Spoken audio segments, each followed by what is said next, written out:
Research analyst और digital marketing, क्या ये दोनों एक हैं? आज हम इसी के ऊपर बात करने वाले हैं। तो welcome back to my YouTube channel. मेरा नाम है अनीश सिन्हा और आप देख रहे हैं हैशटैग विंडो।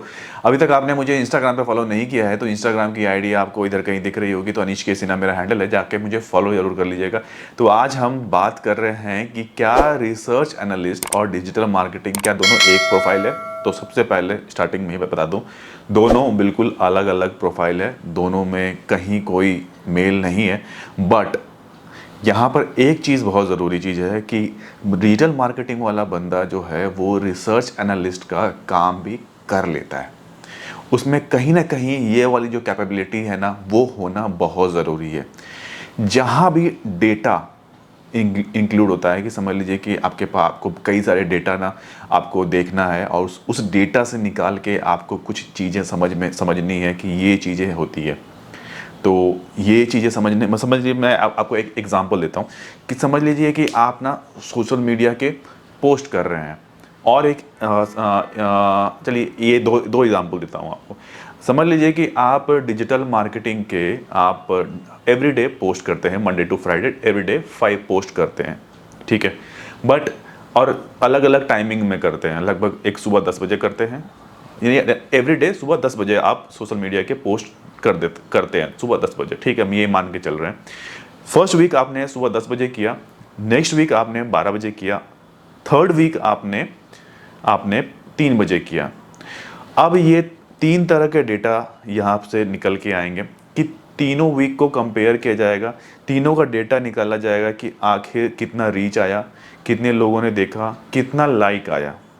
समझ रहे हैं? ये डेटा को एक एक्सेल में इंपोर्ट किया गया, सारा एक्सेल में चीज़ें लगाई गई मंडे टू फ्राइडे का, और ये डेटा को एनालाइज किया गया कि भाई कैसा डेटा है, क्या चीज़ें हैं और कौन सा वीक में किस में ज़्यादा रीच आया, किसको ज़्यादा लाइक मिले।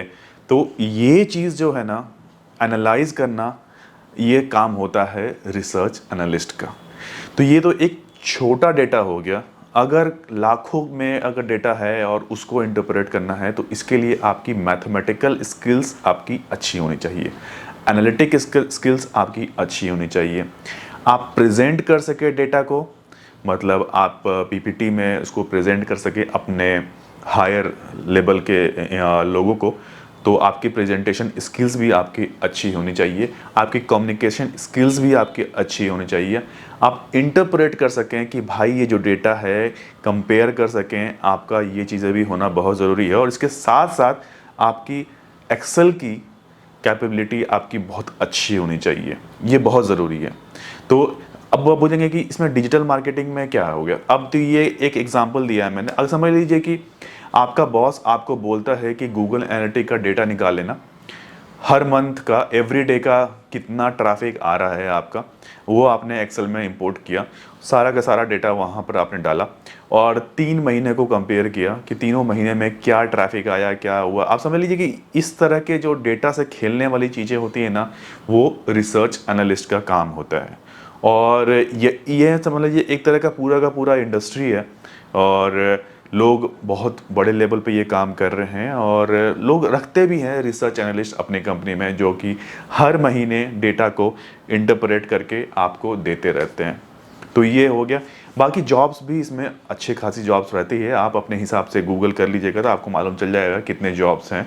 तो ये आपके पास अगर मैथमेटिकल स्किल्स आपके अच्छे हैं, कम्युनिकेशन स्किल्स अच्छे हैं, प्रेजेंटेशन है, आप बना लेते हैं, पीपीटी वगैरह अच्छा बना लेते हैं, या फिर और इसमें आप बोलेंगे एमबीए की ज़रूरत है कि नहीं है, तो एमबीए ठीक है, ओके। बाकी अगर आप न्यूमेरिकल आप स्किल्स आपके अच्छे हैं, आप रीजनिंग वगैरह में आपने अगर ध्यान दिया होगा तो अगर वो कर लेते हैं तो आपको अच्छी जॉब आपको मिल जाएगी, ठीक है। तो ये हुआ रिसर्च एनालिस्ट का काम। इसमें डिजिटल मार्केटिंग भी कहीं ना कहीं थोड़ा बहुत इन्वॉल्व हो जाता है। तो आज के लिए बस इतना ही रखते हैं, फिर मिलेंगे बहुत ही जल्दी नेक्स्ट वीडियो में। तब तक के लिए टेक केयर, नमस्कार।